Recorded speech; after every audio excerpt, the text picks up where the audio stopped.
मंत्री पंकजा मुंडे माझ्यासोबत आहेत. ताई, उद्या साहेबांची जयंती आहे, कशी तयारी? काही नाही. आता मी यावर्षी जयंती मागच्याच वर्षी जयंती जिथे तिथे साजरी करा असं आव्हान केलं लोकांना आणि मी चाललेली आहे साहेबांच्या दर्शनाला गोपीनाथ गडावर.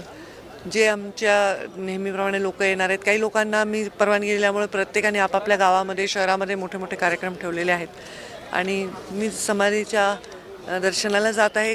अत्यंत नेहमीसारखा सोहळा आहे, आनंद आहे की साहेबांचं नाव अजूनही चालू आहे. लोक घेत आहेत, त्यांची पुण्यस्मरण करतायत आणि आम्हाला ते करायला मिळतं. एवढं लोकांचा साथ आहे, प्रेम आहे, आनंद वाटतो. मुंडे भक्तांना काय आव्हान असणार आहे? उद्या जयंती, काही विशेष काही आव्हान वगैरे असणार? आव्हान हेच आहे की मुंडे साहेबांची जयंती आहे आणि मुंडे साहेब दा शोभेल असं काम त्या दिवशी करावं.